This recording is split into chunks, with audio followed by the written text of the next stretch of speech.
Oi, eu sou a Bia. E eu sou a Gil. E esse é o Conta Amiga!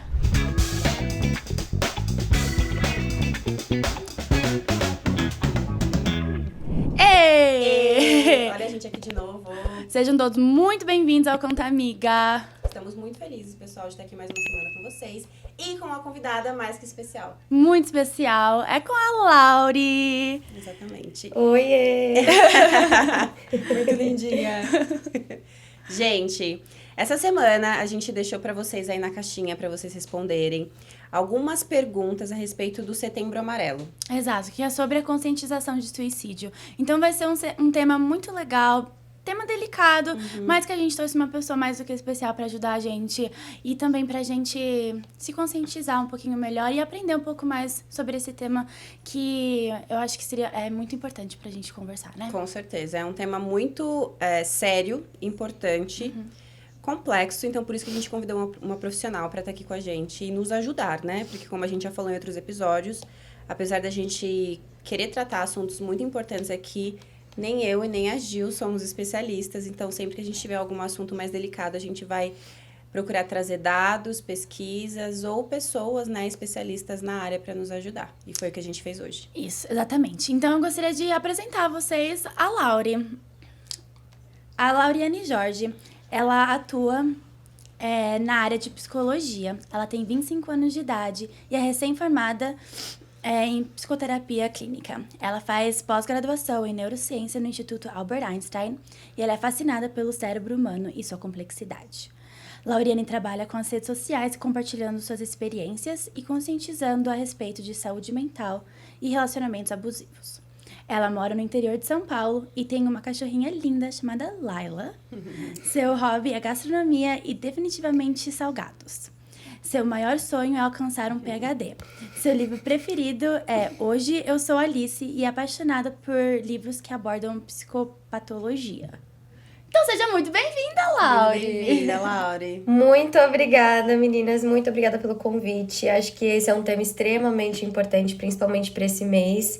Então, fazer parte disso aqui com vocês, a Gil, que já é uma amiga de longa data, e eu que estou agora conhecendo a Bia, tenho certeza que hoje vai ser bem especial. Com certeza. Muito. Antes da gente começar com algumas perguntas e passar para a Lauri, né, nos ajudar a responder, a gente vai trazer aqui para vocês, eu vou ler algumas informações, trazendo um pouco dos dados mesmo, das estatísticas que a gente tem sobre o suicídio. Então, a Organização Mundial de Saúde diz que mais de 700 mil pessoas morrem por ano devido ao suicídio, o que representa 1 a cada 100 mortes registradas. Desde 2014, a Associação Brasileira de Psiquiatria, em parceria com o Conselho Federal de Medicina, organiza em todo o território nacional o Setembro Amarelo. O dia 10 desse mês é oficialmente o Dia Mundial da Prevenção ao Suicídio, mas a iniciativa acontece durante todo o ano, atuando em campanhas. E o Setembro Amarelo é a maior anti-estigma do mundo. Em 2022, o lema é A vida é a melhor escolha.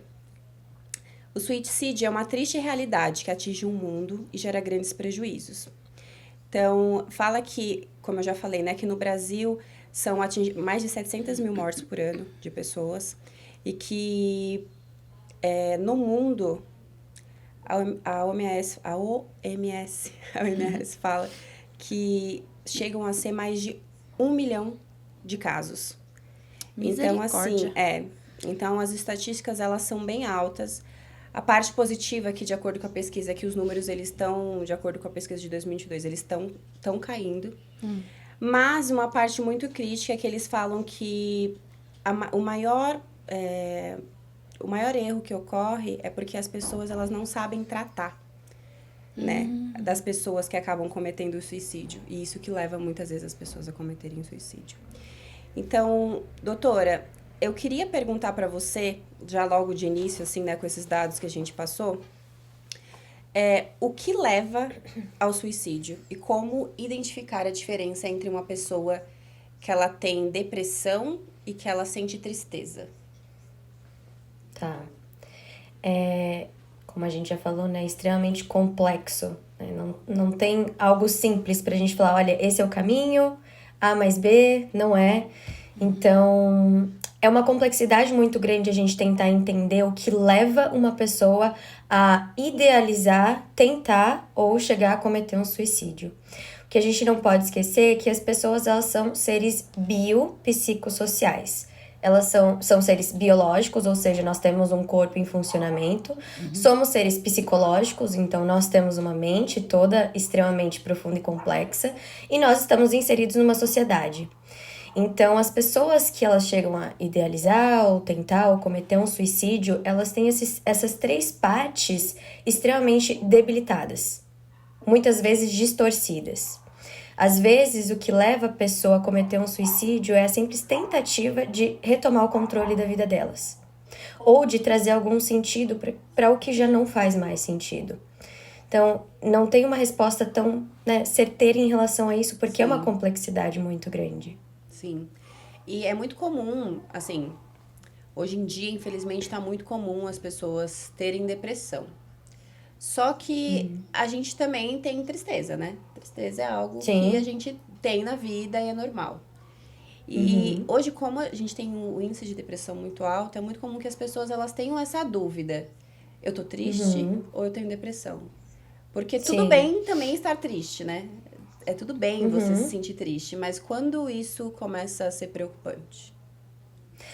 Bom, a primeira coisa que a gente tem que entender é que a tristeza, ela é muito importante para nossa vida. Eu não sei se vocês já assistiram, mas existe um filme Divertidamente, Eu amo. uma animação infantil, Eu amo. eu acho maravilhosa. Sim, realmente. O filme inteiro é para mostrar a importância e o papel da tristeza na nossa vida. A tristeza, ela tá relacionada geralmente a eventos específicos. E ela é temporária, ela é passageira.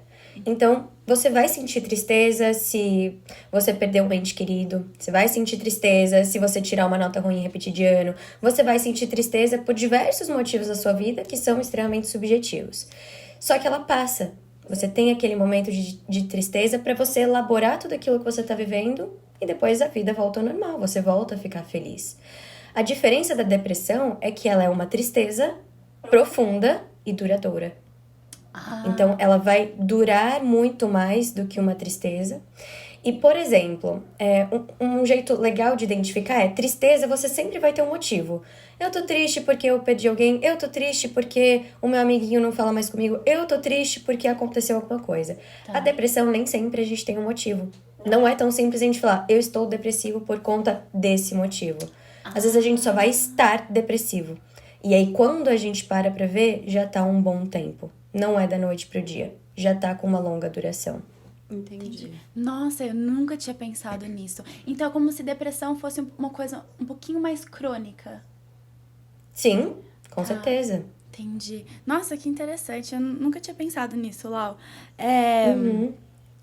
Vamos dizer, por exemplo, que eu tenho uma amiga que tá... Ou um amigo que tá mostrando sinais... Que parece, eu não sei, mas parece talvez que esteja mostrando algum tipo de sinais de depressão ou de ideação de suicídio ou algo assim. Quais são os jeitos mais fáceis de identificar isso? Esses sinais? Tá. Vamos separar um pouquinho sinais de depressão e ideação suicida, né? Óbvio que uma coisa pode levar a outra. A ideação suicida é como se fosse o sinal mais grave da depressão, né? Quando a depressão já chegou no seu limite.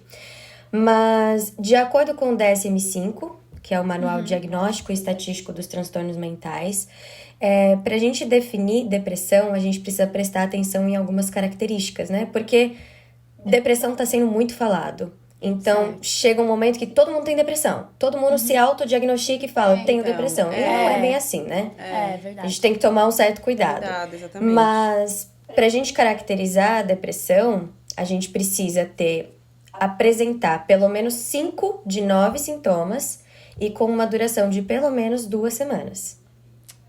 Então, quais são esses sintomas que a gente precisa prestar atenção? Tanto na gente, quanto no amigo, no familiar, num conhecido, enfim. Primeiro, o humor deprimido. Então, a pessoa ela vai passar grande parte do dia dela triste, deprimida, sem muita apatia, com muita apatia, na verdade, sem entender muitas coisas. E às vezes as pessoas acham que é passar o dia inteiro querendo ficar na cama. E nem sempre é assim. Acho que é legal a gente falar dessas sutilezas da depressão. Que às vezes esse humor deprimido ele é mais no fim da tarde, é mais no domingo à noite, é mais no período da manhã, numa madrugada. Então nem sempre ele é estendido por todos os períodos do seu dia, mas ele acontece. Então, tipo, o segundo por exemplo, é perda no de interesse trabalho- ou prazer. Oi? Então, por exemplo, se a pessoa tá no trabalho, às vezes você não consegue identificar que essa pessoa esteja num estado depressivo, por exemplo. Com certeza, com certeza. A depressão, a gente vê ela como uma pessoa que tá deitada na cama e não consegue levantar, mas ela pode se caracterizar como pessoas que estão super felizes, conversam com todo mundo, mas chega em casa Tá e não tem vontade nem de comer ou de tomar um banho. Isso é uma característica muito importante. As pessoas deixam de perder o prazer ou o interesse de fazer coisas tão pequenas do dia a dia. Esse é o segundo sintoma. Então, um simples ato de tomar um banho, geralmente a pessoa não consegue. Ou você gostava muito de acordar cedo e tomar um café da manhã, você já não tem mais esse prazer. Você gostava de sair com as suas amigas, você já não tem mais esse prazer. Então, isso acontece. Terceiro, agitação. Então, ou a pessoa fica extremamente agitada, novamente, mais um tabu que as pessoas colocam. Uma pessoa depressiva é uma pessoa extremamente, né, que tá sem energia, só fica deitada. Muito pelo contrário, uma pessoa com muita reatividade, extremamente agitada, também pode apresentar esses sintomas. Então, por isso que é complexo, né, pessoal? Porque são muitas coisas diferentes, né? Opostas até. Exatamente. Bom, perda ou ganho significativo de peso, então uma pessoa que ela tá ganhando muito peso, mas se você parar pra pensar, poxa, mas eu nem tô comendo tanto, ou uma pessoa que tá perdendo muito peso, do nada você olha e fala, caramba, perdi tanto peso. É importante prestar atenção nesse sinal. Insônia, você não consegue dormir, ou hipersônia, você dorme o dia inteiro, só tem vontade de dormir, novamente os opostos. Você se sente muito cansado, você perde a sua energia, isso acontece. Então, é um sintoma, mas você também pode ter o sintoma da agitação, por exemplo. Sim. Por isso que são 5 de 9, pelo menos. Você se sente inútil, você carrega uma culpa muito grande de diversas situações da sua vida. Você tem muita dificuldade de concentração, de memória. E esses são, né, alguns deles, mas o principal é ideação suicida. Tá. Esse é o que significa. Sua depressão já está bem profunda. É o sinal mais alarmante que a gente tem. Não que todos esses não sejam preocupantes, mas esse aqui, ó, é o que mais preocupa, com certeza. Porque isso aí pode... Esse é o que pode causar uma coisa que não tem volta, né? Então... Com certeza. Quando... Agora, rapidinho, esses são os sintomas que o DSM-5 ele traz, né? Mas a gente tem uma outra parte de sintomas que às vezes a gente não presta atenção. Então, uma pessoa que está extremamente irritada, fica constantemente estressada ou reativa, uma pessoa que está com baixa autoestima, uma pessoa que ela começa a ter sintomas físicos sem explicações. Então, isso a gente fala de somatizar. Quando uma questão psicológica, ela vai ser manifestada através de sintomas físicos. Tipo Então, náusea? você pode começar... Oi? Tipo náusea? Com certeza, qualquer coisa. Assim, é qualquer coisa. Tá. Eu, na minha vida, eu passei muitos anos indo recorrentemente no hospital, num período da minha vida, com infecção urinária. E toda vez os médicos iam lá, pediam urocultura, eu fazia, não encontrava bactéria. E eu andava com bolos, assim, toda vez que eu chegava no hospital, pra falar, olha, o que tá acontecendo? Porque eu já tomei um monte de antibiótico e minha infecção volta, eu tenho que tomar remédio forte. E eles não achavam a causa. Até a gente descobrir que eu estava extremamente ansiosa. E a ansiedade, ela estava se manifestando através da infecção urinária. Caramba. A gente não vai entrar muito a fundo hoje na ansiedade, mas a ansiedade, ela pode levar à depressão, assim como a depressão também pode levar à ansiedade. Então, esses sintomas físicos sem explicação. Nossa, do nada eu tô cheia de espinha. Do nada eu tô com dor no corpo. Do nada eu tô tendo enxaqueca todos os dias. Isso são sinais de que tem alguma coisa errada. E não necessariamente fisiologicamente, mas psicologicamente. É porque, na verdade, nada é do nada, né? Tem uma Exatamente. razão, né? Assim, então, não é só, tô assim porque tô assim. Se você tá sentindo alguma coisa com constância, é porque tem alguma coisa errada, né? Uma coisa que você não sentia antes é porque tem alguma coisa errada. E Exatamente. tem cura a depressão? É algo que tem cura ou ela tem tratamento? A gente não gosta, né, na área da psicologia, da psiquiatria, de falar em cura, principalmente quando a gente fala de transtornos mentais, né? Porque a depressão patológica, ela é um transtorno mental.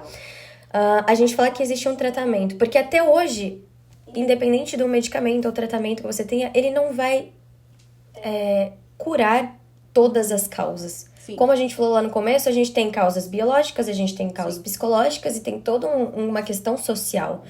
Então, a gente fala que existe um tratamento. Existe como você trabalhar as questões cognitivas dos seus pensamentos, existe como você entender o ambiente que você está e às vezes modificar algumas situações para que melhore a sua convivência. Existe toda a questão fisiológica, óbvio, por isso que entra os medicamentos para poder controlar toda a questão de neurotransmissores, hormônios, enfim. Mas a gente fala que existe um tratamento para melhorar a sua qualidade de vida, e que não necessariamente existe a remissão total da depressão. Entendi. E vamos dizer, por exemplo, Lau, que eu quero ajudar um amigo ou um parente que tem pensamentos suicidas.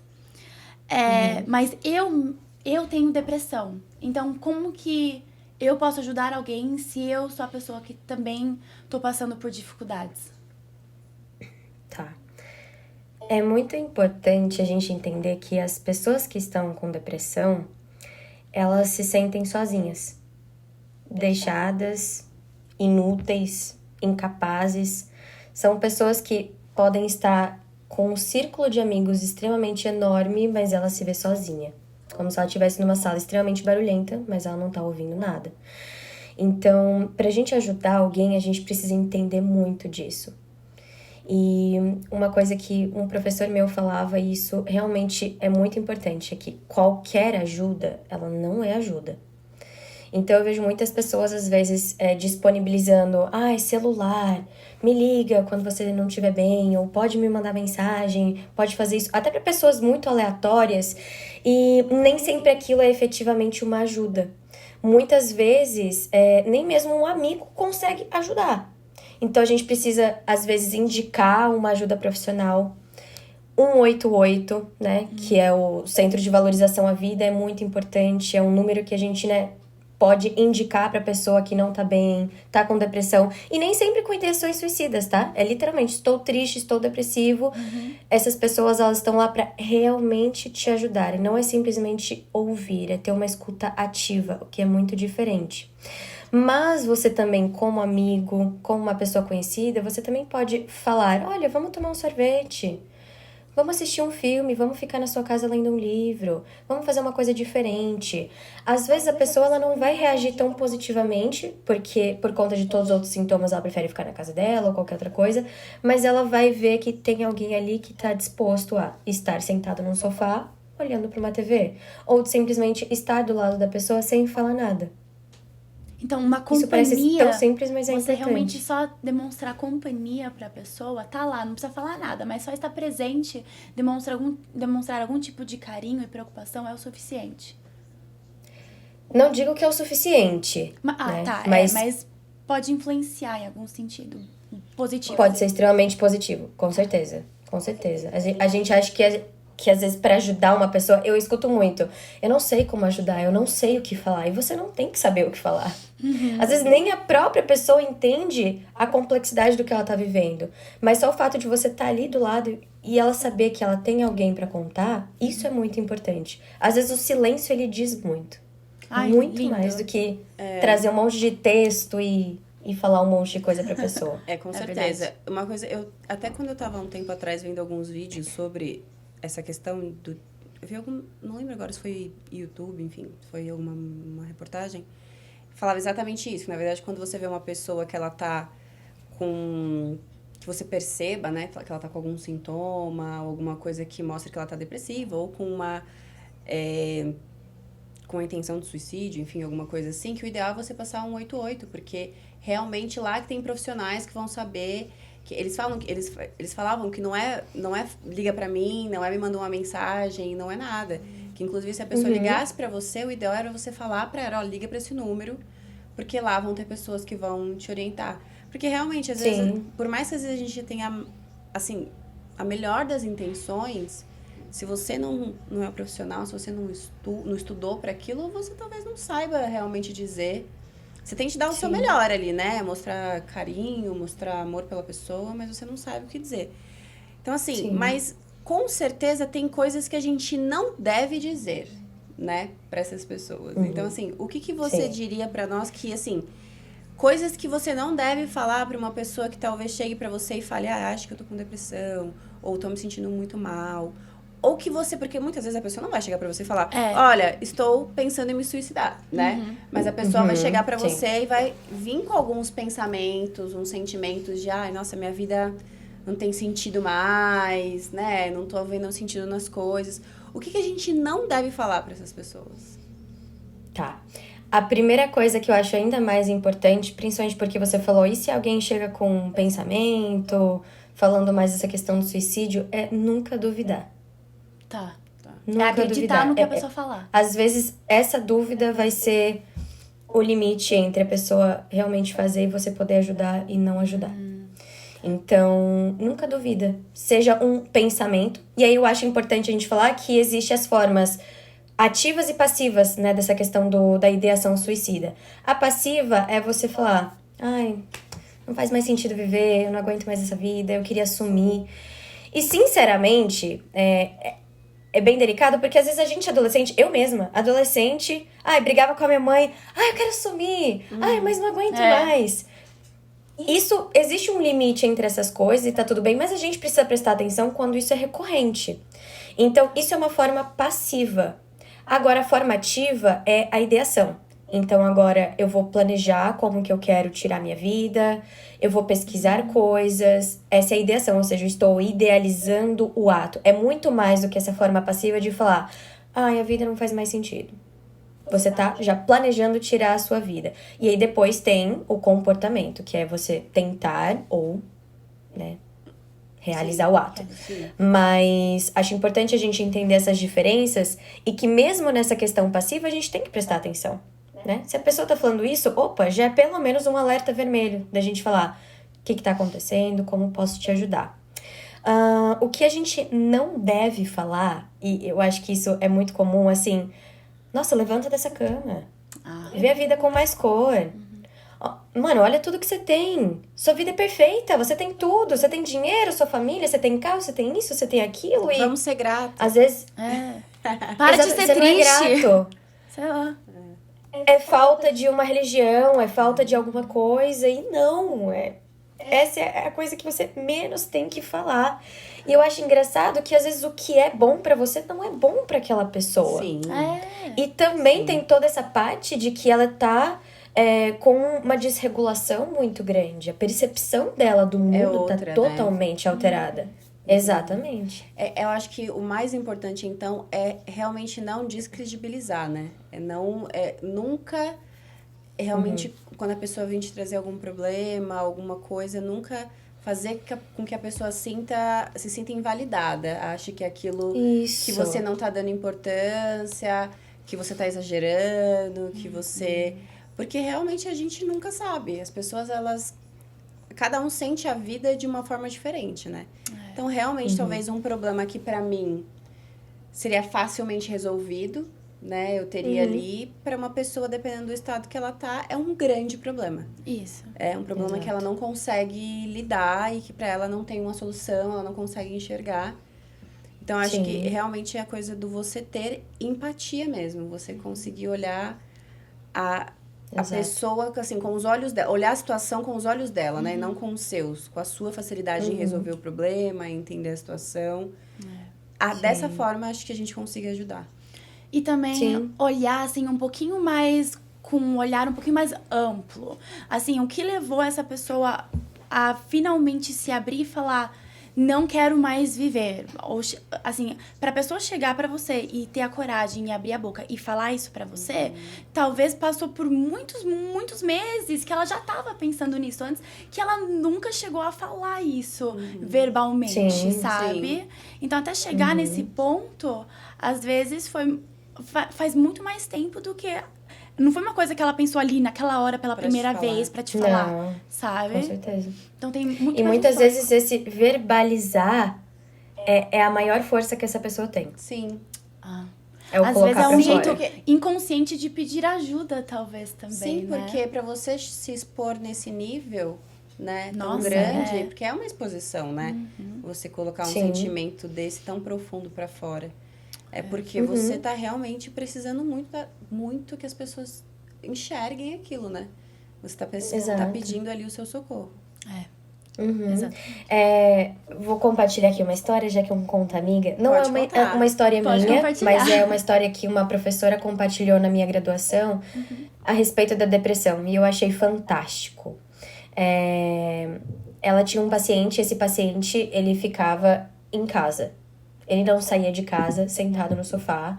Ele não ia para mercado, ele não olhava o sol, ele não tomava um ventinho no rosto, nada. E ao longo de todo o tratamento que eles fizeram, de toda a psicoterapia, né? A cada sessão ela falava, eu quero que você pegue um banquinho e você senta nele um pouquinho cada vez mais pra frente. Pra essa pessoa ok, vou pegar o banquinho e vou colocar aqui. Ok.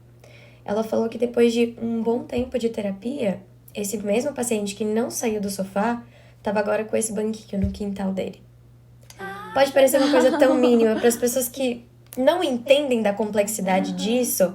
As pessoas vão falar, tá, mas e daí? A pessoa continua sentada, a pessoa continua apática, a pessoa continua sem vontade, ela só saiu da sala dela e foi pro quintal. Sim, mas para uma pessoa que ela tá passando por isso, por depressão, isso é um avanço tão grande.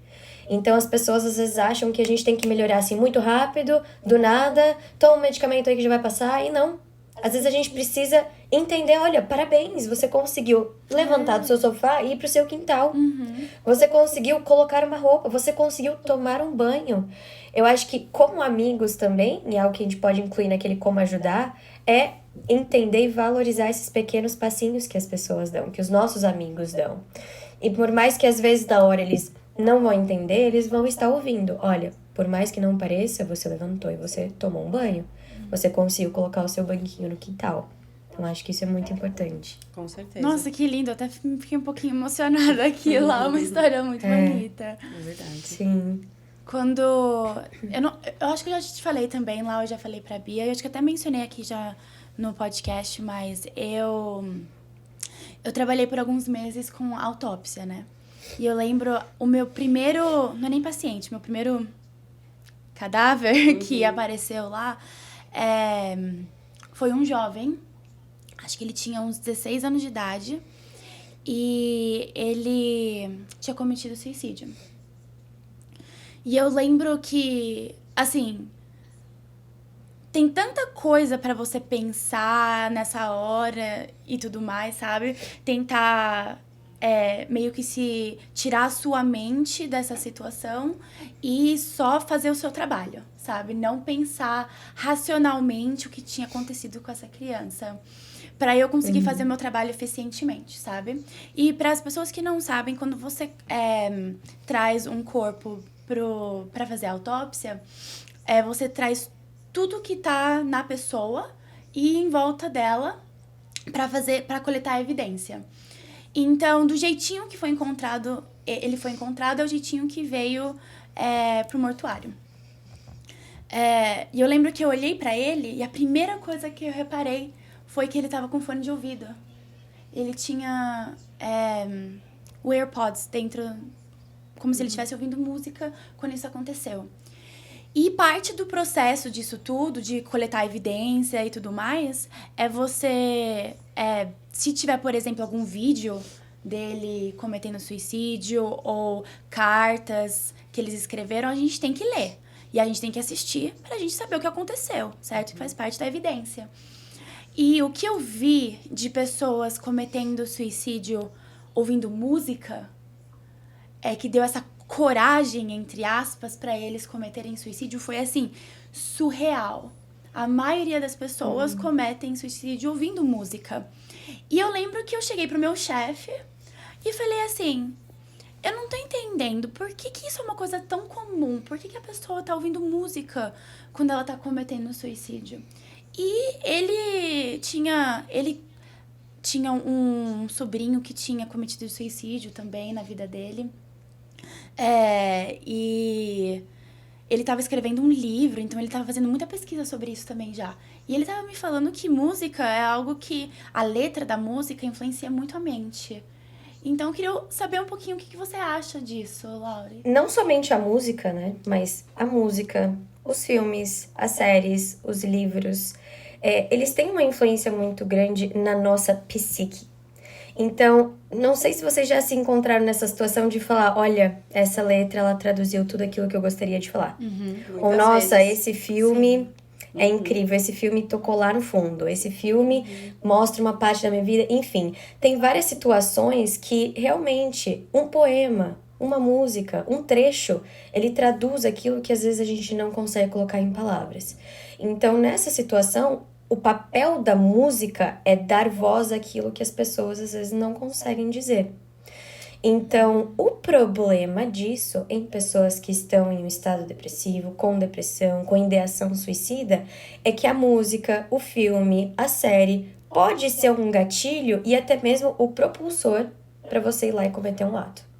Caramba. Então, um exemplo, tem uma música que eu cheguei a comentar uma vez com a Gil, da Billie Eilish, que ela é bem famosa. Sim. E ela se chama Listen Before I Go, escute antes que eu vá, né? Depois que eu me vá. E quando eu comecei a escutar essa música, eu falei, vai ser mais uma música dela, que geralmente tem aquele tom um pouquinho mais sombrio, diferente, meio perturbador e tudo mais. Só que literalmente, a música inteira, ela falando, olha, tô no parapeito de um prédio, e não tem mais pra onde ir, não tem mais desculpas, não tem mais o que fazer. E se você quiser aqui, sobe aqui só pra você ver o que vai acontecer. E o final da música é ambulância chegando, som de sirene. Nossa, gente. O que subentende-se que ela se jogou. Me arrepiou. E eu falo, pra pessoas que estão no estado depressivo, que estão com ideação, isso é um gatilho absurdo. Com certeza. Sim, faz sentido. Isso dá força pra Imagino. pessoa. A mesma coisa que várias séries. Eu lembro de você comentar... Qual foi a série, Gil? Que você tinha comentado comigo que fazia piada sobre suicídio? É Seinfeld. Tem muita piada disso. Exatamente. Piadas que você vai levar como um lado cômico, só que pra pessoa que tá idealizando alguma coisa, ela vai levar isso como algo sério. Certo. 13 Reasons Why, que foi uma série que bombou aí, Sim. né, que aborda sobre esse tema, e que a gente pode achar algo inofensivo, porque não fala exatamente sobre o ato, mas mostra como ela fez isso, mostra como as pessoas se comoveram depois, e às vezes isso é um motivo muito grande pra pessoa falar, ok, então acho que eu vou fazer isso. Por isso que muitas pessoas escrevem carta, deixa vídeo, deixa coisa, porque elas têm um ponto às vezes a provar. Nem sempre, mas às vezes sim. Então a gente tem que tomar muito cuidado com o que a gente deixa os nossos filhos assistirem, o que a gente assiste, o que a gente ouve, o que a gente pensa, porque tudo isso influencia. Eu assisti essa série, assisti só a primeira temporada, eu não quis assistir a segunda. 13 Reasons Why? É. Eu também, só a primeira Eu temporada, assisti não a primeira, aguentei. eu não assisti a segunda, porque assim, eu particularmente, eu entendo que provavelmente, enfim, o autor, né, a pessoa que criou, fez com a intenção de conscientização, mas eu acho que, não sei, na minha opinião, chega um certo ponto que parece até uma romantização, sabe? Tem que tomar muito cuidado pra não glorificar, Porque, né? assim, ficou uma coisa, assim, na minha opinião, né, gente? Não sei se vocês gostaram, enfim. Ficou uma coisa muito, tipo, como se ver os adolescentes, né? As pessoas estavam em volta dela, a família, ver ali cada um sofrendo e as culpas que cada um sentiam, como se aquilo justificasse o que ela fez, sabe? Como se, de alguma forma, a impressão que eu tinha, às vezes, era como se eles estivessem tentando não explicar as razões, né? Que inclusive, Que é o esse o nome do tema, né? título. Que é explicar as razões. Sim. Mas é como se eles estivessem tentando justificar que, assim, ela fez porque aconteceu isso. E aí me dá a impressão de, como você falou, que se uma adolescente ou uma pessoa que tá vivendo isso assiste aquilo, acha então que tem um sentido. Sabe? Tem uma razão. Exato. Então assim, porque o nome é, né, as 13 razões do porquê. Então é como se eu te dou razões pra fazer isso. Eu tô fazendo isso porque eu tenho uma razão. Né? Então assim, pra mim é uma coisa muito... Realmente, eu não gosto. Eu acho que coisas assim deveriam ser tratadas de outra forma, sabe? Deveriam ter outra abordagem, outro tipo de... Talvez mostrar ali realmente um sofrimento dos pais, sabe? Mostra, mas eu não sinto que é esse o foco. Eu sinto que o foco são ali os adolescentes tentando desvendar o porquê, sabe? Mas você saberia me dizer, assim, existe uma estatística de... existe uma idade que isso acontece mais, assim, entre crianças e adultos, assim, é mais comum entre adolescentes, é mais comum entre adultos? Existe uma estatística, assim, de pessoas que tendem a cometer suicídio? Porque a Gil, por exemplo, deu exemplos lá, você via mais o quê? Mais adolescentes, mais adultos? Eu via muito adolescente. Adolescente? Sim. Eu E acredito, assim, pela pesquisa que eu fiz, assim, que o maior número é adolescentes, mas eu não... Aliás, não Laura, tenho tava até certeza. me falando daquele livrinho de criança, né? Isso, eu pensei, vamos chegar nesse assunto do adolescente, da criança, né? Porque quando a gente vai falar de suicídios, geralmente a gente vai falar principalmente de adolescentes e adultos, que é o que a gente mais vê. Mas existe uma taxa muito elevada de suicídio infantil, mas que não é tão falada. E o suicídio infantil, né, a criança que está com ideação ou com depressão, são os mesmos sinais de que um adulto. Porém, tem algumas coisas que chamam mais atenção, principalmente na criança e no adolescente, que eles ficam extremamente irritados. Então, bate porta e grita. Novamente, existe aquele limite entre você estar passando por uma transição da adolescência, da infância e tudo mais, mas é algo a se prestar atenção, nunca ignorar. Então, a criança ou adolescente fica extremamente irritado e também começa a deixar de se socializar com os amiguinhos. Então, eu brincava todos os dias na minha rua com os amiguinhos e já faz um mês que eu não brinco com os meus amiguinhos e não tenho vontade de ver ninguém. Mesma coisa o adolescente, ele vai ficando mais recluso, vai ficando mais apático, fica mais no quarto, começa, né, a ter uns pensamentos diferentes, então é aí que chama a nossa atenção. E linkando essa questão do suicídio infantil com a questão da mídia, da literatura e tudo mais... teve um livro da Ana Maria Machado, que é uma escritora brasileira muito incrível, que ela teve a infelicidade de fazer um livro infantil triste, muito triste. Assim, quando eu li, eu comprei o livro porque eu não acreditava que um livro desse foi publicado. E que estava na mão de diversas crianças, os pais compravam porque a capa é bonitinha e vai deixar para a criança ler e não percebe o que a criança está lendo. E é um livro que fala sobre... quando a criança tá lá naquele mundo imaginário, então você tem o seu mundo de ideias, então quando a criança imagina, ela imagina ser um astronauta, e quando ela é astronauta ela visita vários planetas, imagina que ela tem aquele mundo dela. E no livro ela vai contando sobre esse mundo, e ela faz literalmente um passo a passo de como a criança faz para ela continuar para sempre nesse mundo. E no caso, é a criança tirar a própria vida. Então ela ensina a criança, Gente, olha, quando como seus papais assim? estiverem dormindo... você vai na geladeira, você pega uma maçã, você morde a maçã e se engasga com a maçã. Nossa. Não, Laura, Aí peraí. você fala. Isso está no livro?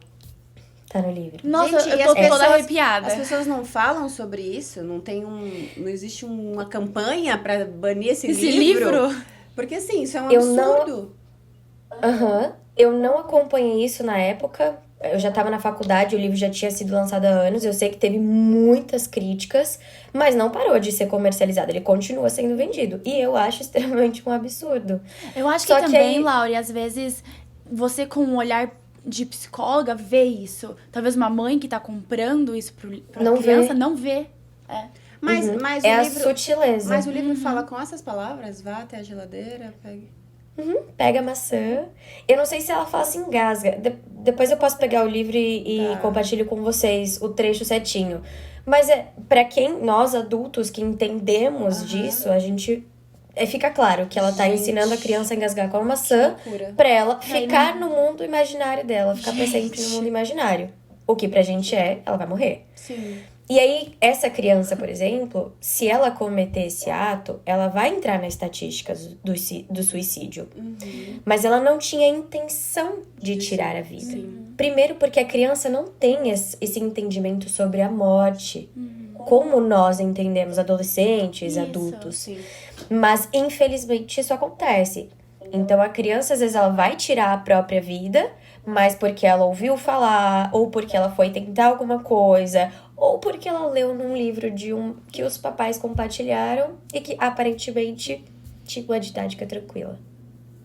Nossa, gente. Gente, eu tô chocada que isso aconteceu. E Eu que também. esse livro não tá banido das prateleiras. Eu tô realmente, Exato. assim, espantada. Porque é uma coisa que Não é? todo mundo Na época deveria eu saber. comprei, eu falei, eu não acredito que um livro desse tá aí. Tá aí. Sendo Tá aí, distribuído. Pra criancinhas acredito. lerem. E a criança nem sabe o que tá acontecendo, né? Pra ela está indo no mundo imaginário dela. Pois é, gente. Exato. Aí a Não tem importância nada da de gente errado realmente nisso. também, mais uma vez, né? Acompanhar tudo que as crianças e os adolescentes e os adultos Sim. também, né? Mas assim, os pais acompanharem o que as crianças, o que os adolescentes estão vendo, estão assistindo, estão mexendo na internet, todas essas coisas, porque assim, né? Uma coisa que eu percebi lá enquanto você tava falando era que, por exemplo, as pessoas de fora do seu ciclo, que estão no seu ciclo, mas estão olhando de fora pra dentro, são as pessoas que podem identificar com mais facilidade essa sua troca de humor, essa sua troca de vontade de ficar em casa em vez de sair, tipo, mudar do jeito que você era de um dia pra um mês depois, como você mudou. Talvez você que tá passando por isso, é tão sutil essa mudança que você nem vai percebendo, mas a Bia que vê que antes eu ia pra festa o tempo inteiro, agora eu não vou mais, talvez tenha uma facilidade dela de identificar e daí Sim. Tentar conversar, né? comigo ou, né, igual a gente tava falando até agora. Mas uma das outras perguntas que... Pode falar, você ia falar alguma coisa, Lau? Isso, só para complementar uma coisa que eu acho importante é que, principalmente para pais de crianças e adolescentes, às vezes o fato deles estarem tão próximo daquela criança, daquele adolescente, impede ou dificulta com que eles vejam essas pequenas nuances do comportamento ou de pensamentos. Então, nem sempre o fato da gente estar tão perto da pessoa faz com que a gente enxergue, às vezes atrapalha. Então, a gente tem que ter primeiro essa ciência, por isso que é uma conscientização, né, geral a respeito da depressão e das ideações, porque a gente precisa saber, mas a gente precisa treinar o nosso olhar para observar isso, porque às vezes é tão sutil que a gente não percebe. Faz sentido. Bom, uma das últimas perguntas que a gente quer fazer pra você, Lau, você tem que estar em que estado depressivo ou com ansiedade pra cometer suicídio? Não. E o exemplo muito Nossa, gente, desculpa. Tudo bem. Um exemplo muito claro é essa questão da criança. A criança, ela não tá com depressão, a criança, ela não tá com ansiedade. Tudo bem que tem o fator de que ela não entende a morte, mas ela entrou na estatística do suicídio. Ela cometeu um suicídio, ela tirou a própria vida. Nem sempre a pessoa vai estar num grau muito grande de depressão para ela chegar a cometer um suicídio ou ansiedade. Mas, às vezes, um episódio único da vida dela pode desencadear um luto ou um sentimento tão grande que ela vá direto para esse ato. Ou porque ela foi influenciada, ou porque duvidaram dela. Nossa, tem muita brincadeira de adolescente que desafia o limite deles. E aí, muito disso pode acontecer. Eu já até vi um episódio da série Criminal Minds que, basicamente, a brincadeira era se enforcar. Então, os agentes do FBI iam ver essas crianças... já tinham cometido o ato, né? Já tinham morrido. Então, eles iam examinar a cena do crime. Falar, suicídio. Depois que eles foram ver que essas crianças estavam fazendo jogos online. E, nesses jogos online, a parte da brincadeira era se enforcar. Só que daí deu errado. E tentei. Gente do céu, meu Deus. Ou seja, tem que tomar muito, muito cuidado com o que você se envolve nas redes Com sociais. certeza. Com os amigos que você tem à sua Tem volta. as influências, né? Com certeza, nossa. É preocupante, mas... Lauri, assim, com tudo isso que a gente falou, é dentro de um contexto de uma pessoa que tem o desejo de suicidar ou que infelizmente acaba cometendo isso, né? Cometendo o ato do suicídio, existe aí uma família, né? Tem família e tem, enfim, amigos, pessoas que estavam ali, né? Que amavam aquela pessoa e tal. Como que funciona esse processo para essa família, assim, da pessoa que se suicida? Porque, cara, eu não consigo nem imaginar, né, qual é o sentimento. Porque quando você perde alguém, e eu já perdi uma pessoa que eu amava muito, assim, de uma forma natural, né, a lei da vida, enfim, já era mais velha e tudo, já é muito, assim, triste, doloroso, e, assim, às vezes, até mesmo ali você sabendo que a pessoa tava doente, que até, né, tava sofrendo, você tem esse sentimento de por quê, né, essa até indignação. Como é para essas pessoas, assim, o que você poderia dizer, né, com a sua experiência de como é para essa família e o que seria o ideal de, sei lá, de tratamento, de acompanhamento para talvez alguma família, algum amigo, alguém que esteja escutando a gente que esteja passando por isso, né? O que essas pessoas devem fazer? Tá. Independente de qual o motivo, um processo de luto é sempre um processo de luto. Então, seja porque eu perdi um familiar por câncer, ou porque eu perdi por Covid, ou porque eu perdi alguém porque cometeu um suicídio. O luto é luto.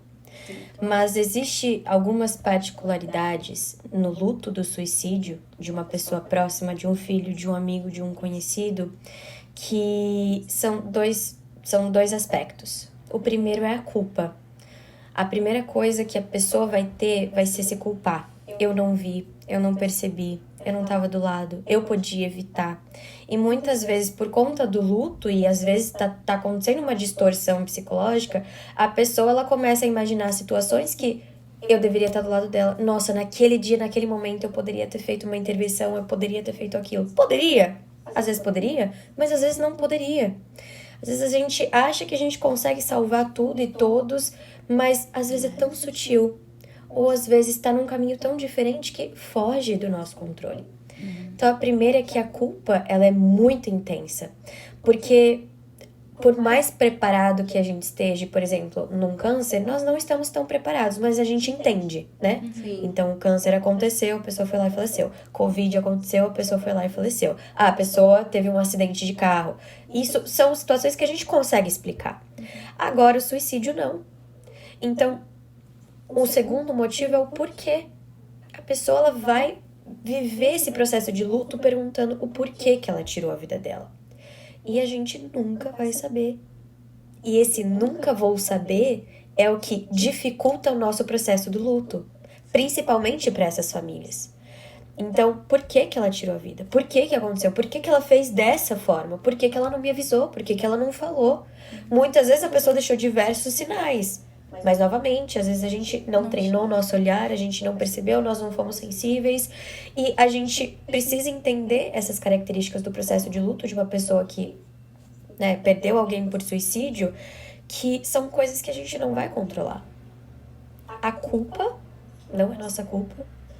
E o porquê a gente nunca vai saber. Então, o que eu indico para pessoas que estão passando por essa situação é o que eu vou indicar para qualquer pessoa que está passando por um processo de luto, até aquela coisa mais mínima que é: me separei de uma pessoa ou me separei de uma amiga, não tenho mais contato. Terapia. A primeira coisa, né? Uma ajuda especializada que vai te orientar nessa ressignificação, que vai te orientar nesse processo de luto, que vai te orientar nessa culpa, nesse porquê. E que nesse momento a gente tá do mesmo jeito que uma pessoa com depressão. É como se a gente tivesse uma venda, tivesse com um abafador de ouvido, a gente não escuta, a gente não vê, é muito difícil de a gente assimilar o mundo à volta, a gente pode entrar numa depressão também. Então, o mais importante disso tudo é procurar uma ajuda de um psicólogo, uma ajuda profissional, porque ele que vai saber encaminhar você nesse processo.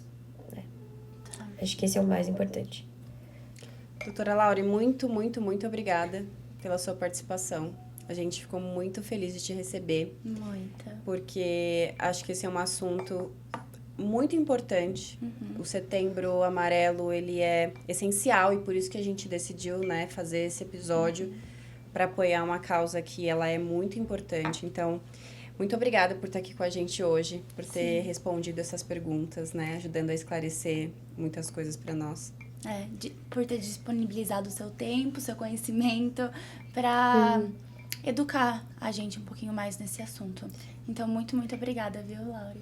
Eu que agradeço pelo convite e pela possibilidade de dar voz, né, a esse assunto que às vezes é tão delicado, tão difícil, mas que é necessário ser falado, né? Porque às vezes é com esse conhecimento, é com essa sensibilidade que a gente vai desenvolvendo que a gente consegue perceber as sutilezas, às vezes, da depressão, de um amigo que não tá bem, de um familiar ou de um conhecido. Então, obrigada. Sim, então o número que as pessoas que, enfim, se tiver alguém que tá assistindo a gente agora e se estiver se sentindo assim, ou conhecer alguém que estivesse se sentindo dessa forma, é o 188?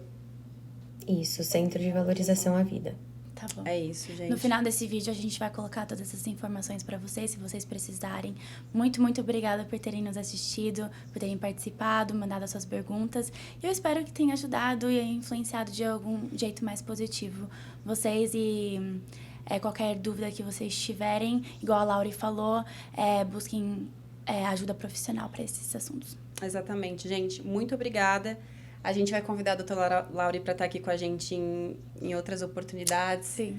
Porque a gente recebeu muitas perguntas de vocês. A gente tem muitos outros tópicos que a gente gostaria de falar aqui também, de compartilhar um pouco com vocês. Mas hoje a gente decidiu deixar esse episódio realmente focado pro tema do suicídio. Pro mês de setembro, né? Exatamente. Então, muito obrigada, Muito obrigada. gente. Beijo.